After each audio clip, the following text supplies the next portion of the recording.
¿Alguna vez te has preguntado si la figura demoníaca que viste en El Conjuro 2 existe más allá del cine? Muchos creen que Valak, la monja demoníaca de Hollywood, es solo un invento de James Wan para aterrar en la pantalla grande. Pero la verdad es mucho más oscura. En antiguos textos prohibidos, en grimorios de demonología que datan de hace más de 4 siglos, aparece el nombre de Valak, Walak o Balak, descrito no como una monja, sino como un ser infantil, con alas luminosas, montado sobre un dragón de 2 cabezas. Un demonio presidente del infierno, que comanda 30 legiones de espíritus, con el poder de mostrar tesoros ocultos y controlar a las serpientes. Un ente que no fue creado para asustar en películas, sino que fue invocado, temido y adorado en oscuros rituales. Esta es la historia real del demonio detrás de la monja. Un demonio que quizás nunca debió ser nombrado. El nombre de Valak aparece en uno de los textos más temidos de la Edad Media, el Ars Goetia, la primera sección de la llave menor de Salomón, un grimorio de demonología publicado en el siglo XVII. En este libro se describe a 72 espíritus infernales, cada uno con poderes específicos, invocados mediante sellos y conjuros. Entre ellos, Valak ocupa el puesto número 62. Su descripción, lejos de la monja de hábito negro, es inquietante. Un niño, con rostro angelical, casi inocente, pero con alas blancas extendidas y un aura de poder. No camina. No vuela, sino que aparece montando un dragón de 2 cabezas, símbolo de dominio, de destrucción y de sabiduría oscura. Los textos aseguran que Valak responde a preguntas ocultas, revela secretos, y conduce al invocador hacia riquezas escondidas. Pero, como todo demonio, el precio nunca es claro. En los grimorios, Valak no es un simple espíritu errante. Es un gran presidente del infierno. Comanda a 30 legiones de demonios, que obedecen su voz y actúan en su nombre. Su poder más temido, el control sobre las serpientes. Quien lo invoca puede recibir de él conocimiento y dominio sobre estas criaturas, pero también corre el riesgo de ser devorado por ellas. Imagina, por un momento, a un ocultista medieval, en una habitación iluminada solo por velas, pronunciando su nombre, dibujando su sello en el suelo, esperando que aparezca. El aire se espesa. Un ruido serpenteante resuena en las paredes. Y lo que surge frente a sus ojos no es la pureza de un ángel, ni la piedad de una monja, sino un niño demoníaco, coronado por la bestialidad de un dragón. Entonces, ¿de dónde salió la versión que todos conocemos hoy? La figura de la monja demoníaca no proviene de ningún grimorio, ni de un relato antiguo. Fue en el rodaje de El Conjuro 22016 cuando el director James Wan decidió crear un nuevo rostro para el mal. En los guiones iniciales, la presencia demoníaca se manifestaba como una figura oscura, amorfa, casi como una sombra. Pero Wan quería algo que tocara directamente la fe de los personajes, especialmente de Lorraine Warren, una mujer católica y medium. Por eso, decidió vestir a ese demonio con hábito de monja. Una burla a lo sagrado. Un contraste brutal entre lo puro y lo maldito. El nombre elegido fue Valak, tomado de los textos demonológicos. Pero la apariencia fue un invento cinematográfico. Y sin embargo, ocurrió algo curioso. El público, al ver la película, no solo se asustó. Muchos empezaron a reportar sueños con la monja. Otros aseguraron sentir presencias extrañas después de ver la cinta. Como si, de algún modo, la imagen reinventada hubiera despertado un interés oculto, y quizá, algo más. Tras la película, cientos de personas comenzaron a buscar más información sobre Valak en Internet. Algunos se toparon con las páginas del Ars Goetia, descargando sin saberlo los conjuros de invocación. Otros intentaron reproducir rituales en foros oscuros, convencidos de que podían hablar con la monja del conjuro. Pero aquí está el detalle perturbador. No estaban invocando a la figura de Hollywood. Estaban pronunciando un nombre que, desde hace siglos, se asocia a un demonio real. El nombre es la llave. El sello, el portal. ¿Y qué ocurre cuando miles de personas alrededor del mundo llaman a la misma entidad, aunque sea por curiosidad? La respuesta, quizás, está en los extraños reportes que comenzaron a circular en redes. Sombras en habitaciones. Puertas que se abrían solas en la madrugada. Sueños repetitivos con un niño montado en un dragón. O con una monja que sonríe en la penumbra. Lo cierto es que Balak no es una invención reciente. Es un nombre maldito que lleva siglos escrito en libros que no deberían ser abiertos. Y aunque Hollywood lo disfrazó con un hábito negro, la realidad podría ser aún más aterradora. Porque lo que nos muestran en las películas, quizá es solo una máscara. Un disfraz que esconde la forma verdadera del demonio. Un demonio que, desde hace siglos, espera a que alguien lo invoque de nuevo. Dime, ¿qué estarías dispuesto a arriesgar por descubrir la verdad? Algunos creen que los demonios son solo símbolos, inventos de religiones antiguas para infundir miedo. Otros, que son entidades reales, esperando pacientemente a que alguien cometa el error de llamarlos. Esta es la historia de Esteban, un joven estudiante de historia en Lima, que decidió probar los límites de lo prohibido. Esteban siempre había sentido una fascinación extraña por lo oculto. No bastaba con leer libros o ver películas de terror, quería pruebas. Su obsesión comenzó cuando encontró en la biblioteca de su universidad una copia deteriorada de un grimorio del siglo XVII. No era el original, pero sí una reproducción con anotaciones al margen hechas por un sacerdote en 1890. Entre las páginas, resaltaba un nombre escrito varias veces, acompañado de dibujos de un niño alado sobre un dragón, Balak. La primera noche que lo leyó, Esteban no pudo dormir. Entre los pasajes del libro había descripciones minuciosas de cómo invocar a Balak, y promesas de poder y riquezas ocultas. Aunque sabía que era peligroso, no pudo resistir la tentación. Una voz en su interior le repetía, hazlo. Nada malo ocurrirá. Solo son palabras. Un sábado por la noche, Esteban preparó todo en su departamento alquilado. Apagó las luces, cerró cortinas y dibujó en el suelo un círculo improvisado con sal. No sabía si lo hacía correctamente, pero siguió al pie de la letra las instrucciones del grimorio. Colocó 3 velas negras alrededor y un espejo frente a él. El aire se sentía denso, como si cada respiración se atascara en sus pulmones. Con la voz temblorosa, comenzó a leer las palabras en latín antiguo. Al principio, nada pasó. Solo el silencio. Pero después de la tercera repetición, las velas parpadearon y el espejo vibró levemente, como si fuese agua. Esteban tragó saliva, nervioso, pero continuó. Un sonido extraño comenzó a llenar la habitación, un zumbido bajo, similar al de un parlante dañado. El espejo mostró un reflejo distorsionado, no de él mismo, sino de un niño de cabello oscuro, con ojos demasiado grandes para su rostro. El pequeño sonrió, y detrás de él apareció la silueta monstruosa de un dragón con 2 cabezas que giraban en direcciones opuestas. Esteban retrocedió de golpe, tumbando una vela. No puede ser real, susurró.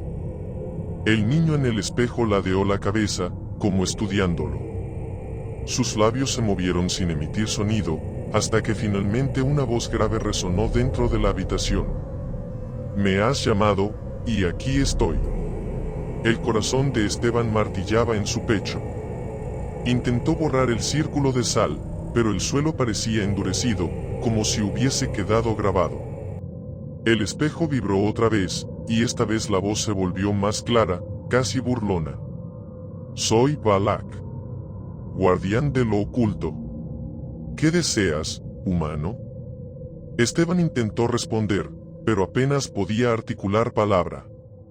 Se obligó a pensar racionalmente, quizás todo es producto del cansancio, de la sugestión. Cerró los ojos, respiró hondo y los abrió de nuevo. El reflejo seguía allí. Las luces del departamento parpadearon. Los electrodomésticos se encendieron solos, y la pantalla de su televisor mostró símbolos extraños, como serpientes enredándose entre sí. Una risa infantil resonó en toda la habitación, proveniente de ningún lugar en específico. Esteban se arrastró hacia la puerta, pero estaba trabada, aunque no había llave puesta. Golpeó, empujó, gritó, pero nada cedía. Cuando volvió la vista al espejo, el niño ya no estaba. En su lugar, aparecía una silueta con túnica negra y ojos brillantes, que lentamente fue tomando la forma de una monja de rostro cadavérico. El terror lo paralizó. Reconoció al instante la figura, la misma que había visto en las películas de El Conjuro. Pero esto no era ficción. Aquello estaba allí, respondiendo a su llamado. Ahora sabes mi rostro moderno, susurró la voz, pero este no es mi verdadero ser. ¿Quieres verlo?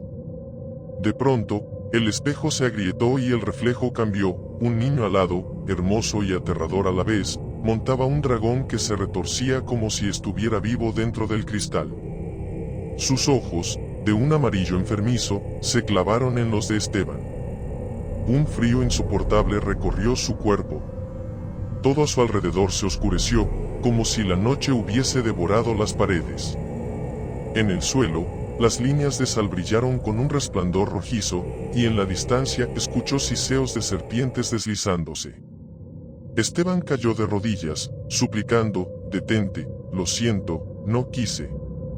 Pero Balak rió, con una risa que parecía de un niño y de un anciano al mismo tiempo. «No hay marcha atrás. Me abriste la puerta, y ahora yo decido cuándo se cierra». En ese momento, todas las velas se apagaron, y Esteban quedó envuelto en la oscuridad absoluta. El departamento quedó en silencio. Un silencio antinatural, tan profundo que hasta el latido del corazón de Esteban parecía retumbar en el aire.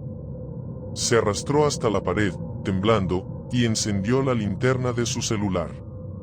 La luz tembló varias veces antes de estabilizarse, como si algo invisible intentara apagarla.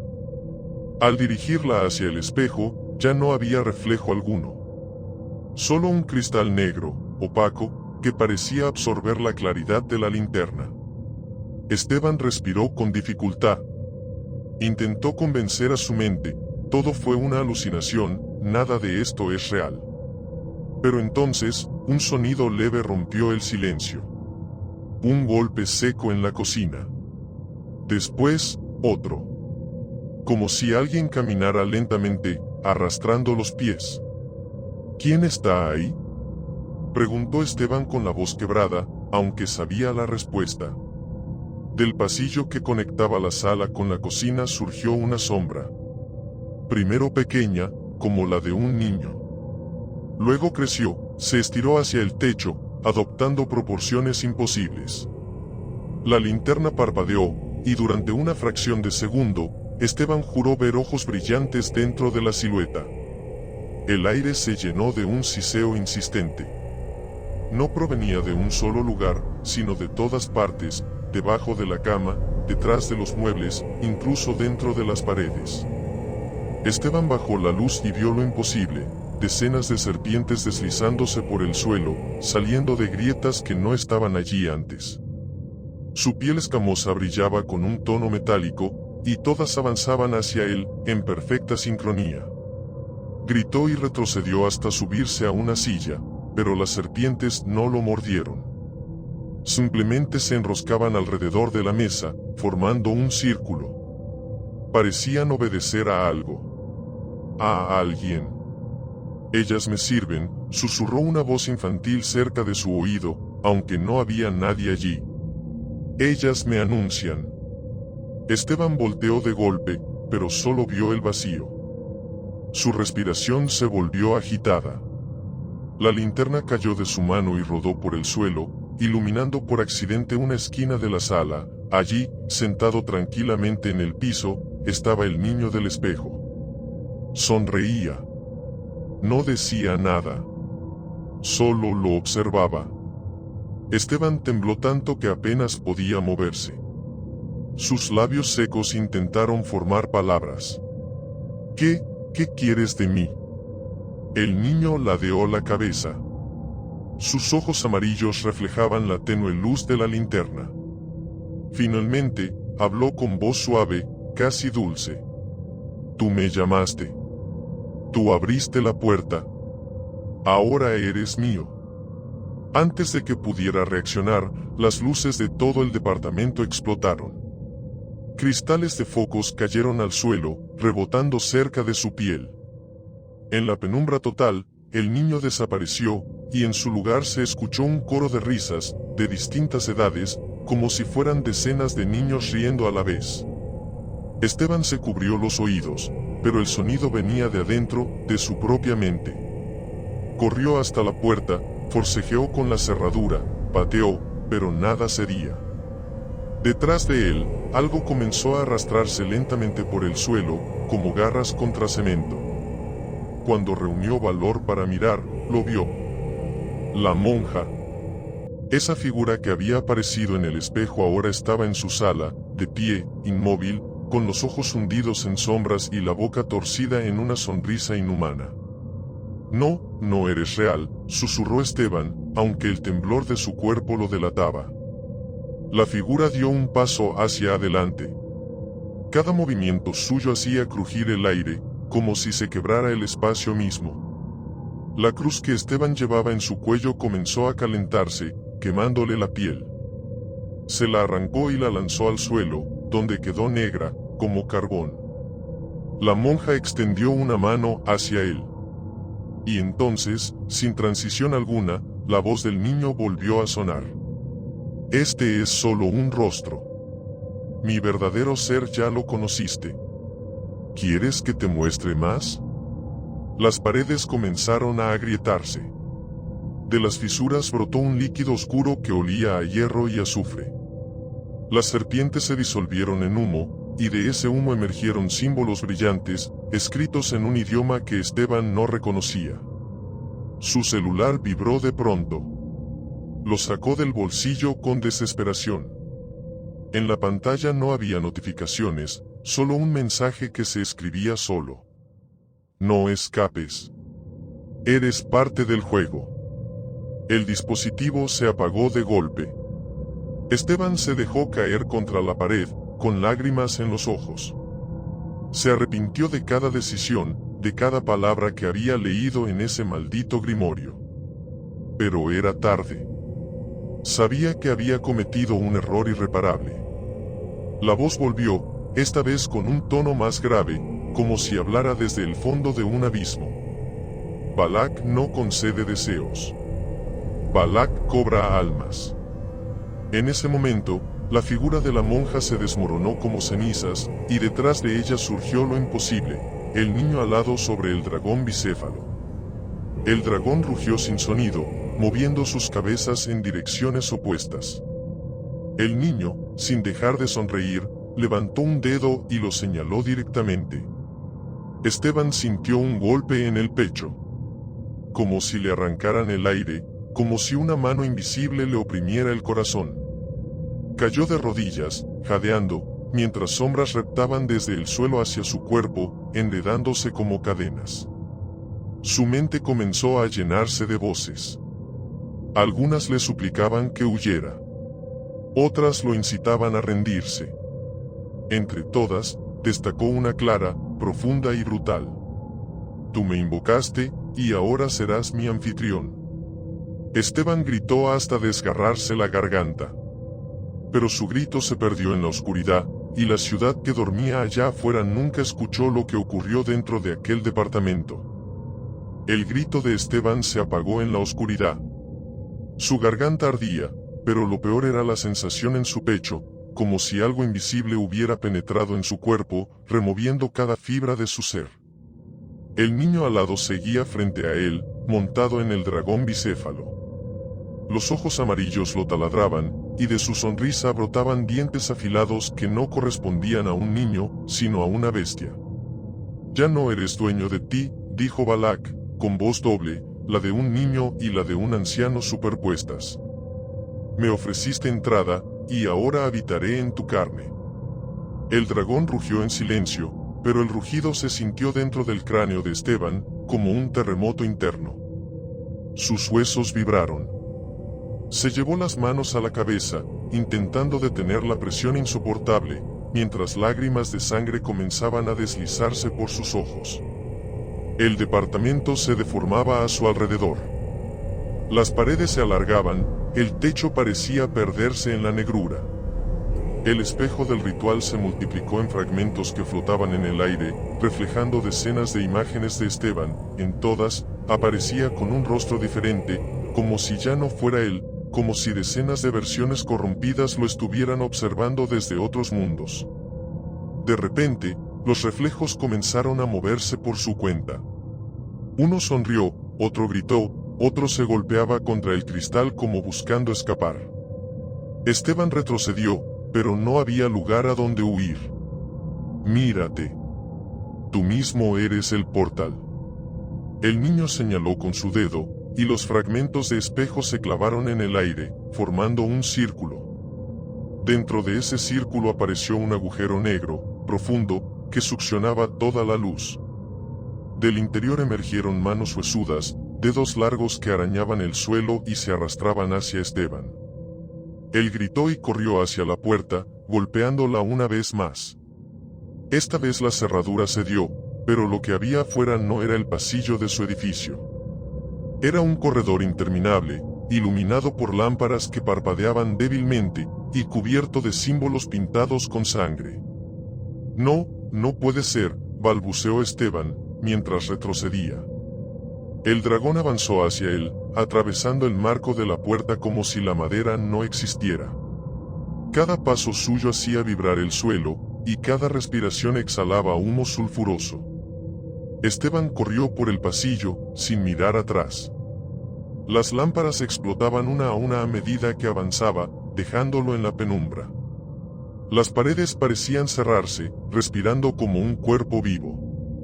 Finalmente, llegó a una puerta al final del corredor y la abrió con desesperación. Adentro no había salida. Solo otra habitación oscura. Y en el centro, de pie, su propio reflejo, sonriéndole con los ojos completamente negros. No, murmuró Esteban, negando con la cabeza. El reflejo habló con una voz idéntica a la suya. Yo ya no existo.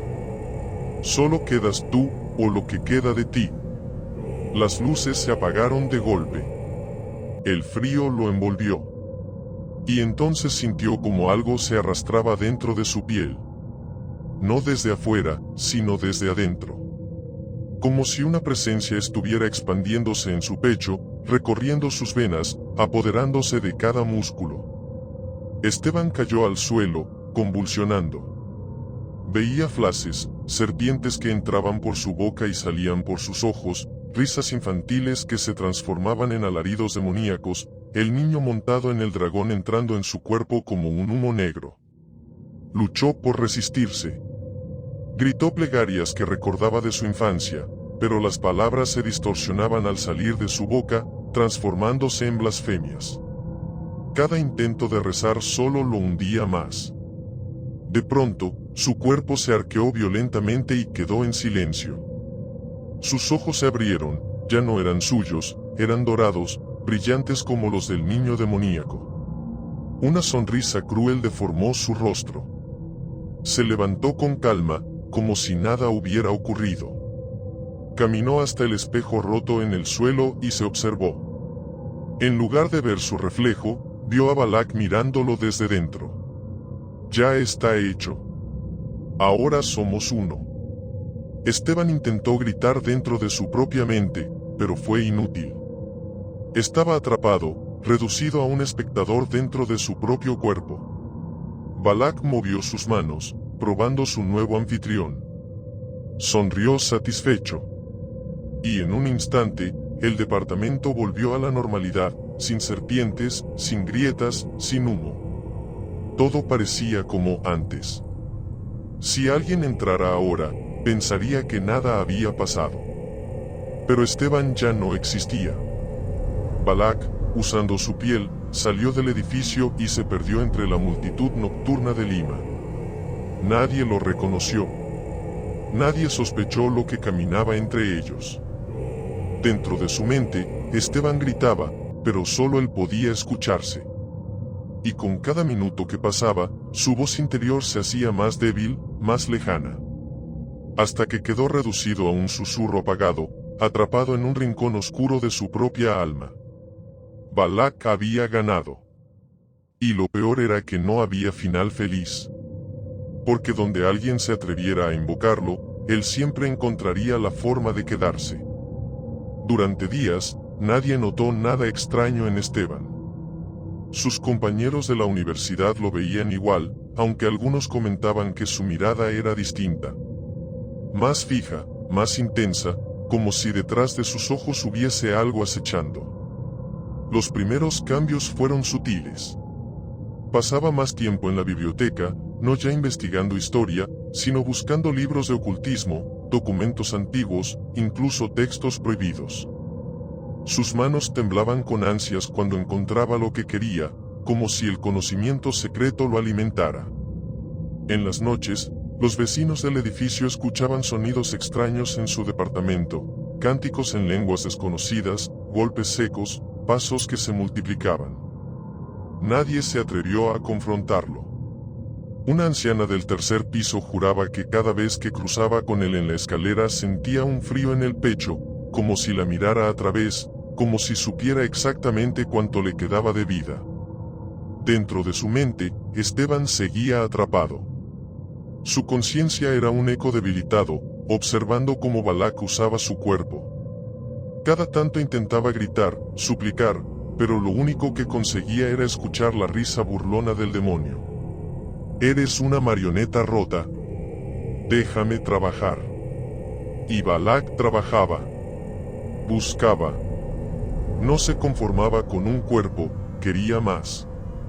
Una madrugada, mientras Lima dormía, Esteban, o más bien, lo que quedaba de él, se dirigió a la iglesia más antigua del centro histórico.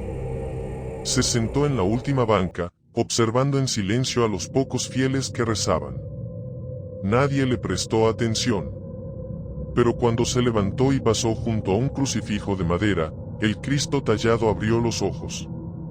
Nadie lo notó, excepto un niño que, horrorizado, gritó y señaló. Sus padres lo callaron, creyendo que era imaginación. Esa misma noche, la parroquia sufrió un apagón. El sacerdote encargado reportó símbolos quemados en las paredes, marcas que parecían hechas con fuego aunque no había rastro de incendio. En el altar encontraron serpientes muertas, acomodadas en forma de círculo. Balak dejaba huellas. No necesitaba esconderse. Quería que supieran que estaba ahí. Mientras tanto, dentro de su prisión mental, Esteban comprendió algo. La invocación no lo había condenado solo a él.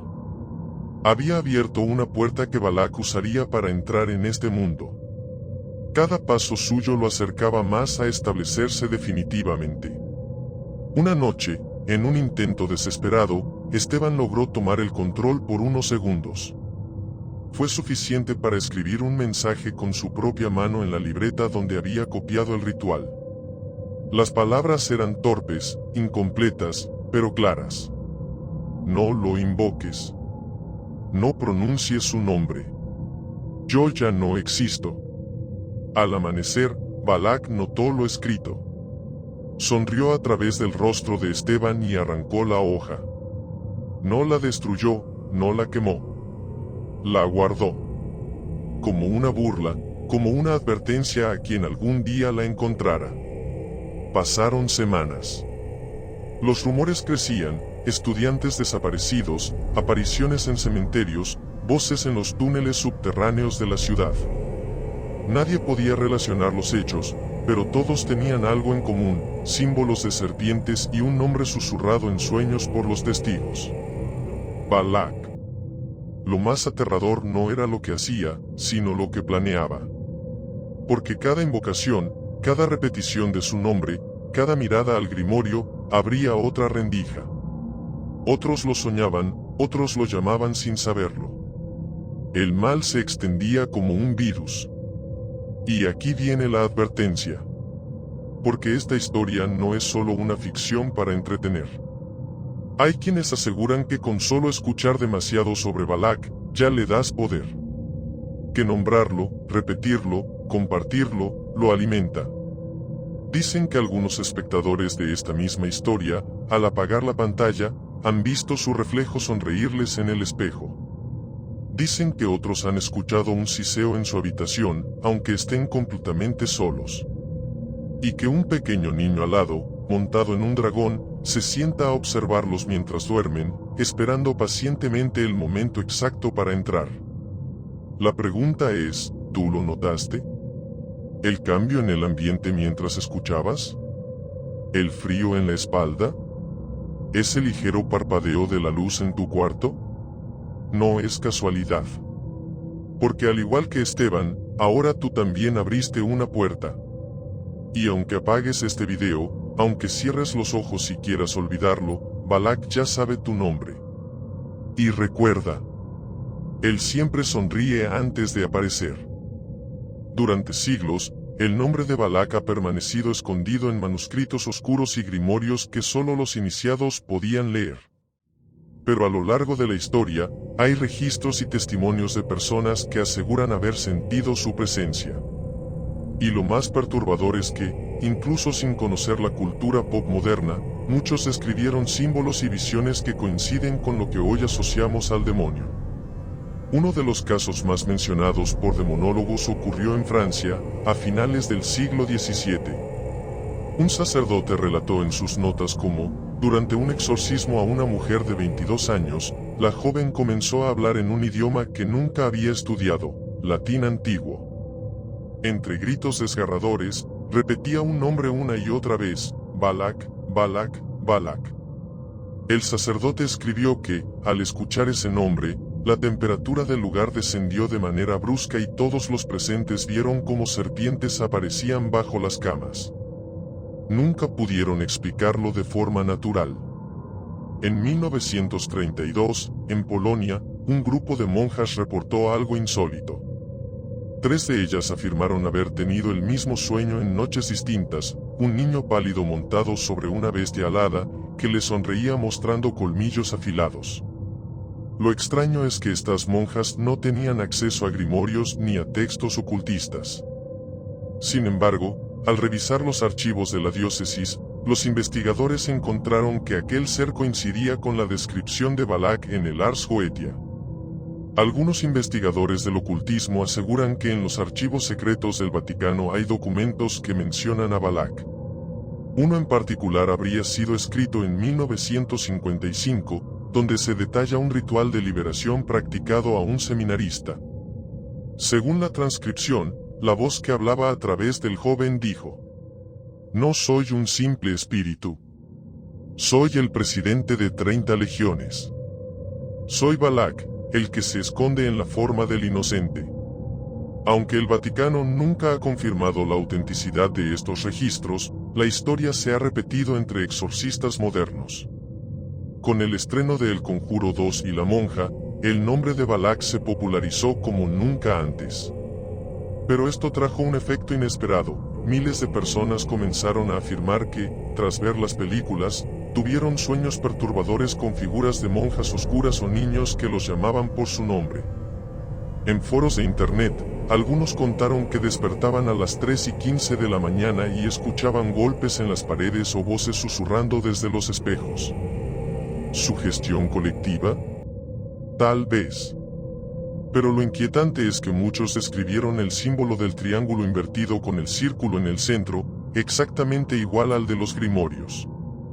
En México, en 2017, un joven estudiante de teología relató que, tras investigar a Balak para una tesis, comenzó a escuchar voces mientras dormía. Sus amigos dijeron que amanecía con la piel llena de rasguños y que murmuraba palabras en un idioma extraño. Una noche, desesperado, encendió la cámara de su laptop mientras dormía. Al revisar la grabación, vio su propio cuerpo retorciéndose en la cama, y en la esquina del cuarto, una silueta negra con la forma de una monja que desapareció justo antes de que él despertara sobresaltado. Estos testimonios, aunque imposibles de comprobar al 100%, se repiten una y otra vez. La misma figura. El mismo nombre. La misma advertencia. Balak aparece cuando alguien lo invoca, incluso si es por curiosidad.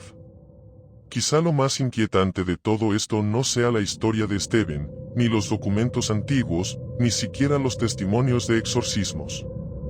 Lo realmente perturbador es que el nombre de Balak sigue repitiéndose a lo largo del tiempo, como si alguien, o algo, se empeñara en que no lo olvidemos. Piensa en esto, un demonio que en los grimorios medievales era descrito como un niño alado sobre un dragón, hoy se nos muestra en el cine como una monja de mirada vacía. Una máscara perfecta para camuflarse en nuestros miedos modernos. Y si algo saben bien los demonios, es adaptarse a la época para ser reconocidos. ¿Es casualidad que miles de personas alrededor del mundo hayan tenido sueños, visiones o experiencias tras escuchar su nombre? ¿O será que, al mencionarlo, abrimos una puerta que nunca debería tocarse? La historia de Stephen tal vez sea solo un relato. Los exorcismos antiguos pueden sonar a superstición. Pero cuando juntas todos los fragmentos, el resultado es un patrón que se repite: la invocación, la presencia, la caída. Y aquí estás tú, escuchando este video hasta el final. Ya sabes su nombre. Ya conoces su símbolo. Ya has visto cómo se describe su forma. Algunos aseguran que basta con escuchar la historia de Balak para que la semilla quede plantada en tu mente, esperando la próxima noche de insomnio, cuando las 3:15 de la mañana lleguen y el silencio de tu cuarto se vuelva insoportable. Quizá entonces sientas un golpe en la pared. Quizá escuches una risa infantil. O tal vez, al mirarte en el espejo, veas unos ojos que no son tuyos mirándote desde la oscuridad. Al final, no importa si crees o no. Lo importante es que Balak ya fue nombrado. Y dicen que cada vez que alguien pronuncia ese nombre en voz alta, él despierta un poco más.